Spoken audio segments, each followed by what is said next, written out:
रेहाना और रवि की शादी के वक्त रवि के पास कुछ नहीं था। रेहाना, तुमने मुझसे शादी करके एहसान किया है। मुझसे ज्यादा तो तुम कमाती हो। अरे तो क्या हुआ, एक दिन आएगा रवि कि तुम खूब पैसा कमाओगे। मुझे तुम पर पूरा विश्वास है। रवि और रेहाना खुद को स्टैंड करने के लिए पूरी मेहनत करते। रेहाना, मैं नौकरी नहीं करना चाहता हूँ। तो कोई बात नहीं, मैं नौकरी करके घर चलाती हूँ, तुम बिजनेस सेट करने की कोशिश करो। एक दिन रेहाना, तुम जानती हो, मैंने जो विज्ञापन बनाने वाली कंपनी खोली थी ना, उसे बड़ी ब्रांड का ऑफर आया है।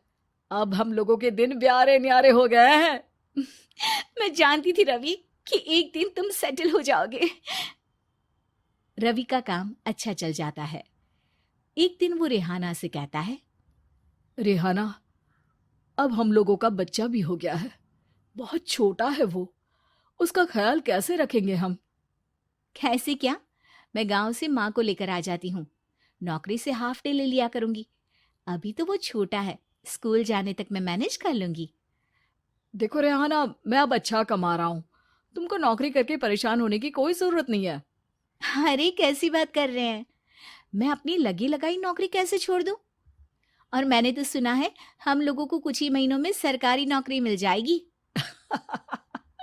सरकारी नौकरी में कितना कमा लोगी? उतने में तो मैं ड्राइवर रख लूंगा।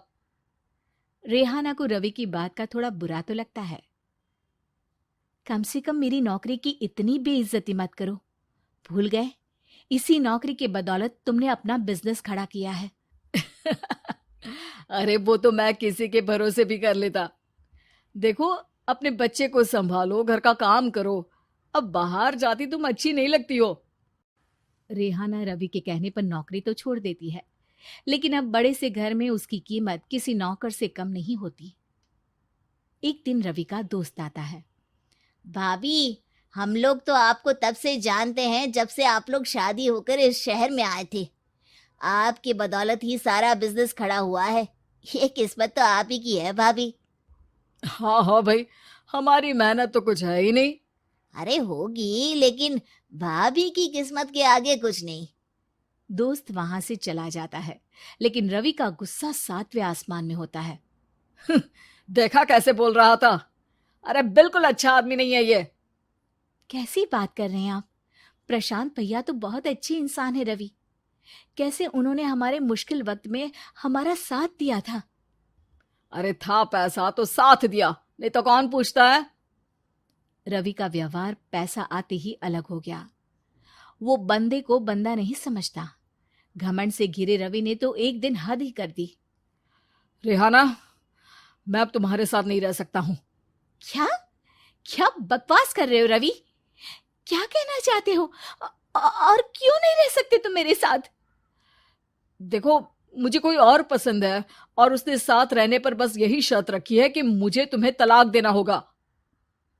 रेहाना, जो कि एक स्वावलंबी महिला थी, उसने बिना देर किए रवि को कह दिया, कोई इश्यू नहीं, मुझे पैकिंग में 4 दिन का वक्त लगेगा, लेकिन तब तक मैं तुम्हारे साथ नहीं रहूंगी। 4 दिन के लिए तुम कहीं और शिफ्ट हो जाओ, मैं घर से निकलूंगी तो बता दूंगी। रवि घर छोड़कर चला जाता है। रेहाना को दुख होता है, वो रोती है, लेकिन व्यवहार से स्ट्रांग रेहाना को पति के वापस आने का और उसे सबक सिखाने का पूरा भरोसा था। फिर एक दिन, अरे शुशिका, कब शादी करोगी तुम मुझसे? यार मैंने तो सोचा था तुम शादी से पहले मुझे विदेश लेकर जाओगे, महंगी कार दिलाओगे।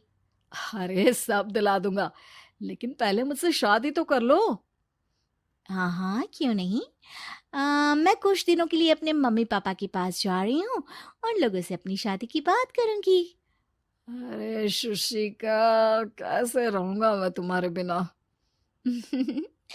अब तो शादी ही होने वाली है हम लोगों की। शुशिका रवि को छोड़कर चली जाती है। रवि घर आता है, जहां रेहाना को ना पाकर उसे सब अजीब लगता है। घर तो रेहाना के बिना कुछ नहीं है। बच्चे की याद भी आ रही है। चलो एक वीडियो कॉल कर लेता हूँ। रवि रेहाना को वीडियो कॉल करता है, लेकिन रेहाना फोन नहीं उठाती। रात को सोते वक्त मन कर रहा है मुन्ने को गले लगा लूं। चलो कोई ना, शुशिका से शादी के बाद मेरे और भी बच्चे होंगे। अगले दिन रवि ऑफिस जाता है, जहां टीना खड़ी होती है। सर, आपने अपने नए ऐड के लिए मॉडल की रिक्वायरमेंट डाली थी ना, मैं उसी के लिए आई हूँ। रवि टीना को देखकर खुश हो जाता है। अब शादी हो गई है तुम्हारी?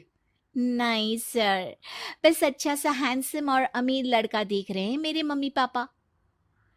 रवि के दिमाग से तो टीना को देखकर शुशिका का ख्याल भी खत्म हो जाता है।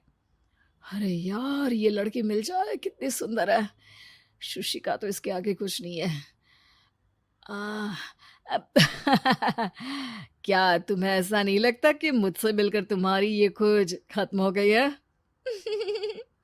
आप ना, आप तो 2 बच्चों की पापा लग रहे हैं। अरे नहीं नहीं, मेरी शादी तो हुई थी, लेकिन बीवी को किसी और से प्यार था, मुझे छोड़कर चली गई। खैर, टीना की दोस्ती रवि से हो जाती है, लेकिन 1 महीने बाद शुशिका रवि के पास वापस आती है। मेरे मम्मी पापा तुमसे मिलना चाहते हैं, लेकिन उन लोगों को ये मत बताना कि तुम पहले से शादीशुदा हो, और हाँ, शादी से पहले अपनी सारी प्रॉपर्टी तुमको मेरे नाम करनी होगी। अरे पागल, अब मैं तुमसे शादी ही नहीं करना चाहता। भला ऐसी लालची औरत से कौन शादी करेगा? तभी वहां टीना आ जाती है। रवि, ये पागल सी औरत कौन है?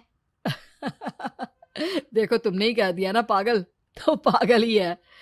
पता नहीं कौन है, कह रही है शादी कर लो, लेकिन शादी से पहले अपनी सारी प्रॉपर्टी मेरे नाम कर दो। बोल तो सही रही है। वैसे तुम जानती हो, मेरी एक सहेली है, उसके पति ने उसे पैसा आते ही छोड़ दिया, जबकि उसको खड़ा करने वाली ही मेरी सहेली थी। और मुझे भी भरोसा नहीं है। अगर मैं भी तुमसे शादी करूंगी तो तभी, जब तुम मेरे नाम अपनी सारी प्रॉपर्टी कर दोगे।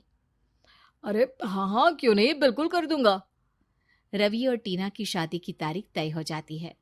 वो अपनी सारी प्रॉपर्टी के कागज लेकर शादी वाली जगह पर पहुंचता है, लेकिन वहां टीना आती नहीं।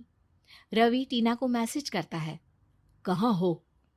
सॉरी, मैं तुमसे शादी नहीं कर सकती, मुझे तुमसे भी ज्यादा पैसे वाला मिल गया। रवि को गुस्सा आ जाता है। वो गुस्से से सारा डेकोरेशन तोड़ रहा होता है कि वहां रेहाना आ जाती है। सर, क्या हो गया? क्या डेकोरेशन पसंद नहीं आई आपको? अ, तुम यहाँ क्या कर रही हो? मैं यहाँ की डेकोरेटर हूँ। क्या आपको पसंद नहीं आई यहाँ की सजावट? रवि दौड़कर रेहाना के गले लग जाता है। मुझे माफ कर दो रेहाना। रवि रेहाना के गले लग जाता है और रेहाना टीना को थैंक्स का मैसेज करती है।